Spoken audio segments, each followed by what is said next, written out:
For once in my life, I'm incredibly lucky, because it was only about 2 weeks ago that I discovered Unsolved Mysteries on Netflix, and then about a week and a half later, on the 19th, I believe, of October, Volume 2 was released, the next 6 episodes of Unsolved Mysteries. Obviously, I was still like kind of sky high with excitement from the first volume. I jumped to watch the second. And I will say that I still think Volume 1's the better volume, mainly because the weaker links in Volume 2 were weak links, and I just didn't think they were that interesting.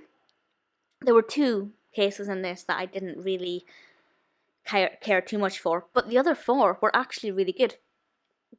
So, as I did with the previous discussion video about Volume 1, I'm just going to do a kind of brief recap of the 6 of them and say what I think.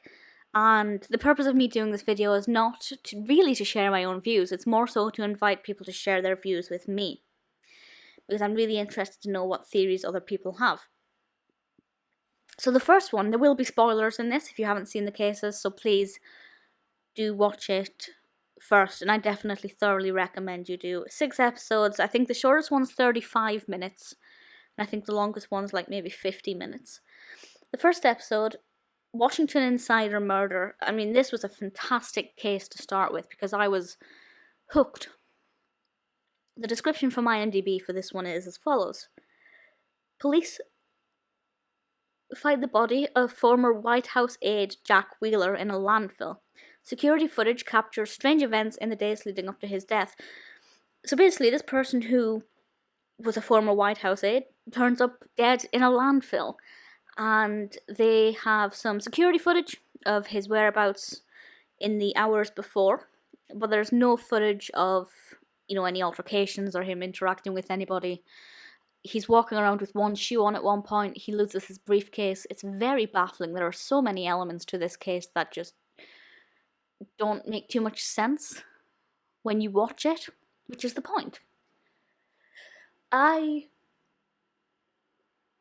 love this because I think I really liked Jack Wheeler as a person when we were watching this.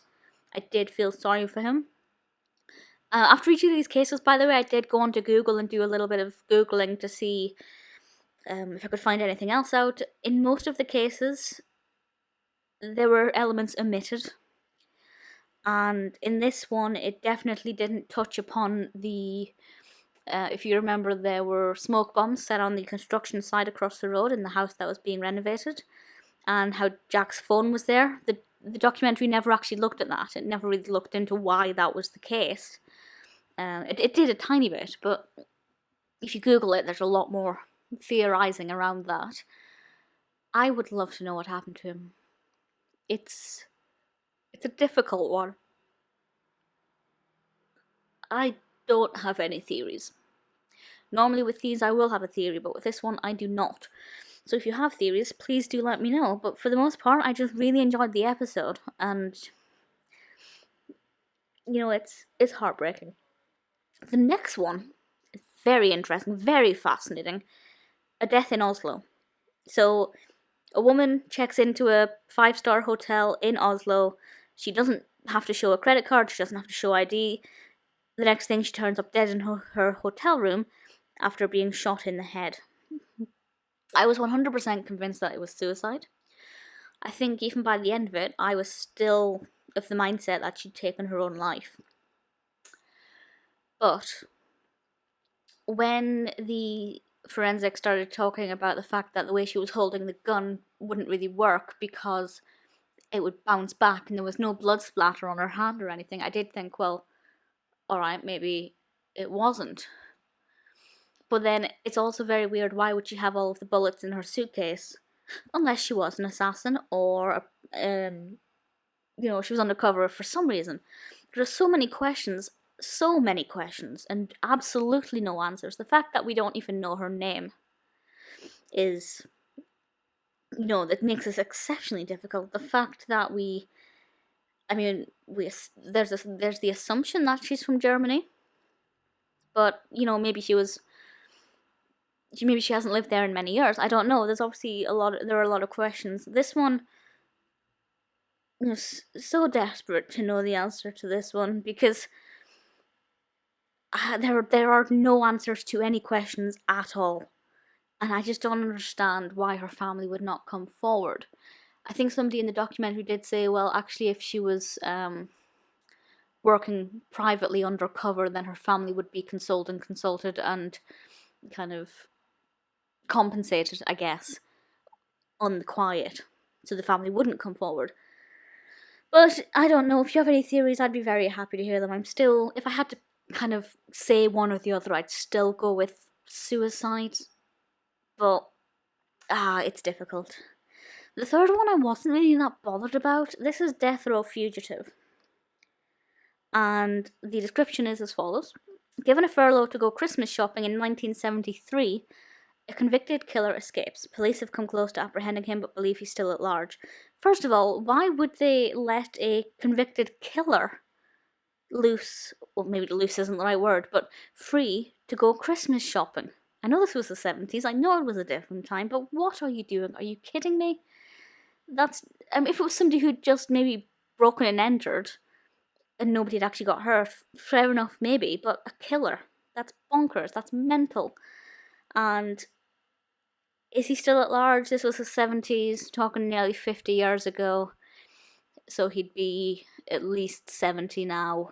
I would doubt it. Well, it's not impossible, definitely not impossible.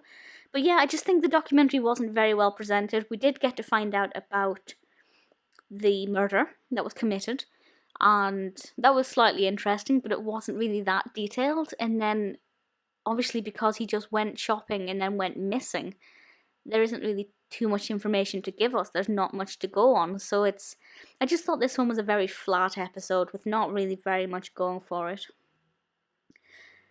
The fourth one is, how do I describe this? This one to me is not a mystery and does not belong in this, but I did find it interesting. So this is Tsunami Spirits. And this has some incredibly shocking, disturbing, striking footage of a tsunami that devastated Japan in 2011. I mean, it was really fascinating because obviously I'm aware of how much destruction a tsunami can cause, but actually seeing it it's crazy. It's really insane. And the residents in the surrounding area are talking about how they saw spirits, presumably of loved ones affected by the disaster, in the aftermath. And some may say that's a mystery. For example, we had the UFO sighting in Volume 1. And unless you are a diehard 100% aliens exist believer, that is a mystery. But for me as a spiritualist, who is 100% spirits do exist and can interact with the human world when they need to, this isn't a mystery to me, it's just a fact. So for me personally, I just thought this was very not mysterious. But I guess if you're maybe a non-believer or you are on the fence about it, then maybe you found it different. But the actual footage of the tsunami and hearing from some people who lost, everything, and particularly loved ones and young children, it was very emotional. So it's a very good documentary, but it doesn't really fit in with this series for me personally. The last two were very good. So penultimate one is Lady in the Lake, and this one infuriated me because I feel like the police did absolutely nothing to help. In this one, Joanne Romain, or I think it's pronounced Romain, she went missing, and her car was left in the parking lot of a church, and there is a lake nearby. And because it looked like there was a butt print leading down to the lake, the police instantly concluded that she had committed suicide. And as you all know, if you watched the episode, her family were determined that that's not the case. And the more we learn about Joanne, the more it seems like that seems like that isn't the case. She seemed really, dedicated to her family. She was a very, very religious woman for whom suicide would never have been an option. And the fact that the police just jumped to suicide is a bit insane. And with the bag, when they revealed the rip on the bag and the police said, well, no, it can't be because it's not the strap. What are you on about? Anybody can just grab onto any part of the bag. Just because in TV shows and films you see a mugger or a killer grabbing onto the handles of a bag and causing an altercation that way, it doesn't mean that happens in real life that way. So it was very, very frustrating. I can't imagine how the family felt when they were dealing with these incompetent police officers and detectives. As the story progresses and we find out what actually happened to her body, it's even more bizarre. And the car being moved, I I don't know if I want to believe that it was her family member who did it. But I think at the same time, I probably feel like that was what was not directly, but indirectly. I think that's what happened. But maybe it was just a mugging gone wrong. But then again, moving the car is very bizarre. So this one, as with most of the others, I'd love to find out what happened because I don't know, just there was something about Joanne's personality that I really took to and I really liked her. And it was difficult to watch because she felt like a really good person who would not hurt anybody. The last one is Stolen Kids, and I cried at this one. I don't cry at most of them. I don't think I cried at any of the others. But when one of the mothers was recounting, almost 30 years later, what it feels like to lose her young son, it made me cry. It was horrible. So in this one, basically, in 1989, two children go missing from the same park in New York within a matter of months. Obviously, the theory is that there's, the same people are taking the same children, maybe to sell them. And this focuses on two little boys specifically and how they went missing. I think one was maybe 2, and I think one was just younger or just older. And we had pictures of these little boys, and they looked so happy. And it's not like they'd been left abandoned in the park. The parks were busy; they were full of people and children. And I guess it could have been anybody's child that was taken.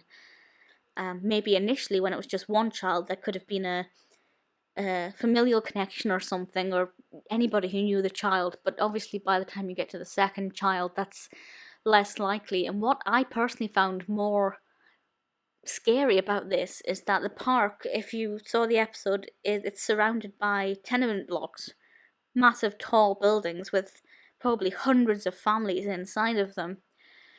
And that's a lot of places where this little boy could have been hidden if they needed to hide him quickly before being able to do something. That sounds awful the way I was going to say that.